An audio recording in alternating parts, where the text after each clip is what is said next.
Warriors, welcome. My friends, if you haven't already subscribed to the Anxiety Guy YouTube channel, please do, and hit the bell for all the notifications for all my videos. My friends, today is about health anxiety.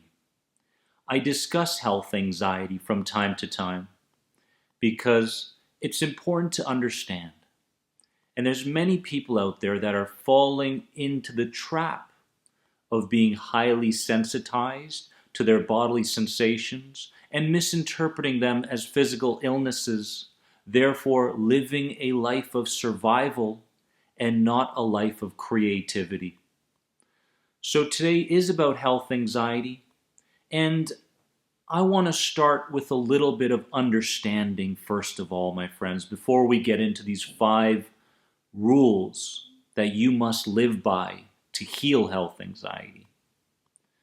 The understanding is that when something occurs, a situation, heck, a trauma, we need to understand where that trauma goes, where that information goes. Well, the truth is that the information behind that traumatic experience doesn't go to the mind, it goes to the body. And because that traumatic experience goes to the body, anytime the body senses something in the external environment that may bring on a similar trauma, it warns you through your sensations and symptoms. And if you continue to act in a fight or flight manner, then what's going to happen is you're continuing to grow that idea. You're continuing to grow the belief that yes, this situation or an imagined future one is a threat. It's not safe. Therefore, I need to continue to be warned by these symptoms. As you can see, we're misinterpreting these symptoms. And we're living off the idea that our bodies are running our minds rather than our thinking minds to run our bodies.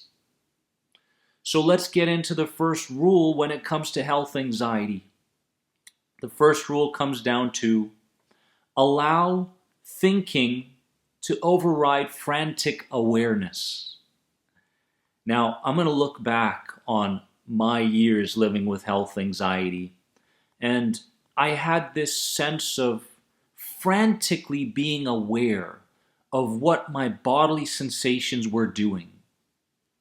And many times when they weren't even present, the very thing my conscious mind wanted, to be free from the sensations and symptoms, I panicked again.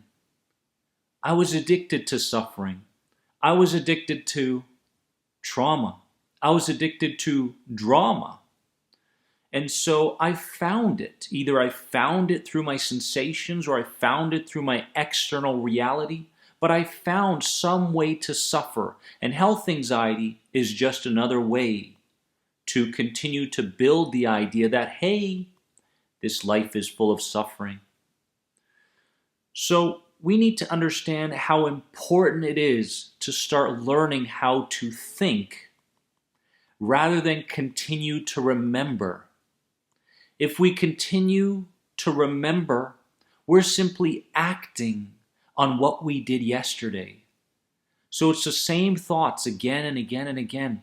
And we never take the time to be creative in our thinking processes. We never take the time to be flexible in how we think about our sensations or even dying. The second rule is to create the future rather than allow your fearful illusions to create it for you. Every single day a health anxiety sufferer wakes up, they succumb. They succumb to their fears. And when they think about their future, they believe it's going to be similar to their traumatic past. They believe it's going to be similar to their sensitized state in the present moment. But instead of falling victim to these fearful illusions and these lies, we need to understand how important it is for you to consciously get into a place where you are creating your future. And you can create that future And it starts with awareness, and it starts with the decision to create it. My friends, I didn't get here by accident. I didn't get to a place of inner peace and being able to go to the beach and be able to speak to people. And it didn't happen by accident. It happened through awareness and my ability to become aware of the things that I wasn't aware of. And that's what I want you to do. I want you to become aware of things that you haven't been aware of in the present, so that we can do something about it. You don't have to live by the same ideas of yesterday when it comes to your sensations or your future. You can be unique again. You can be creative, and you can be childlike again. Number 3 rule is focus on cooperation rather than elimination of your symptoms. When I think about cooperation with these symptoms that are bothering us, I think about what messages these symptoms are trying to tell me. It's the symptoms that are connected to the subconscious mind and body. It's the conscious mind that recognizes these symptoms and has an option to either resolve something from the past, discontinue carrying certain emotions and feelings within us, and discontinue the labels from our past. So the symptoms are there as a message, and the conscious mind goes, oh, this is a threat. It's not a threat. There is no threat. Rarely do we go through our day having a truck drive at us at 100 miles an hour and we're a deer in the headlights. That is a rare situation. So there's no need to be caught up in fight or flight all day long. You can go in it for a brief moment, but you don't have to stay in it. That's the key. So we come from a place of cooperation. The subconscious says, hey, is it time to resolve this? Hey, are we still going to be angry at this person from the past? Hey, are you continuing to carry around the guilt from what you did in the past? Your physical body is a representation of your emotional body. So now it's your mental body that must come in between this reaction. So warrior, start cooperating. Start gaining the messages from these symptoms and stop becoming a victim because of them. Number 4 rule is to practice interpreting your symptoms as being uncomfortable. This was a turning point in my health anxiety recovery, my friends. Someone told me, hey, what if you saw them for what they are? Uncomfortable. So I checked in, and I began, as I always used to touch my body all day long. Is this there? Is this here? How do I feel right now? And creating these catastrophic future situations.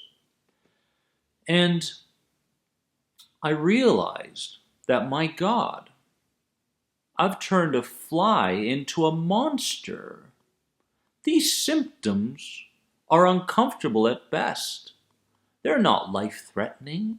There's no a physical structural issue in my body. These are warning signs. These are signals. These are messages from the subconscious body. And that's all they are. What's the message? So I realized that I could begin interpreting these sensations as being uncomfortable rather than succumb to what my survivalness was trying to tell me. Oh my God, go to the doctor, or oh God, don't go to the doctor because they may find something. And that sort of fight or flight or freeze response can move into other aspects of our lives. Next thing you know, we find the threat in people. We find the threat in our careers. We find the threat in anything that's not common in our way of survival thinking. And warrior, it's time to break those habits. The 5th rule is practice trust. Trust in an intelligence within you. I call it the superconscious mind that can heal if only you can stop forcing your healing. And what I mean by forcing your healing is to not do a meditation and expect to feel better instantly. It's not to get a 6-8 hour sleep and wake up and hope your symptoms and sensations aren't there. It's to do a breathing exercise and then hope everything disappears. No. These traumas, these emotions have compounded over time, but there is an intelligence within you called the superconscious mind that can heal you of these misinterpretations and these symptoms, and it can bring healing to your body if you allow it. Key words, if you allow it. In order for us to allow it, we have to stop fighting and we have to stop forcing. So warrior, stop forcing. Come from a place of trust. Come from that place where you know, not think, not maybe this will be the result, but know that your healing is on the way. This is so much more than just anxiety. This goes far beyond anxiety.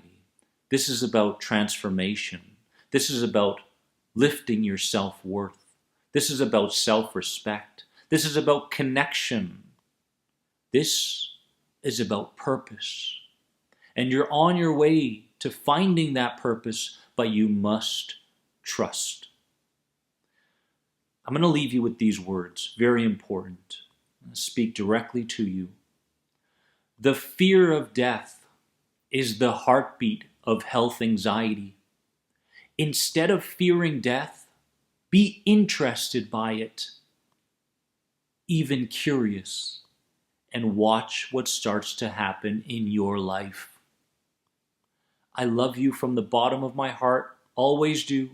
Make sure to subscribe to this channel below. And warriors, if you have any other questions on any of the #1 anxiety recovery programs out there right now, head over to this website right here. You are more than anxiety.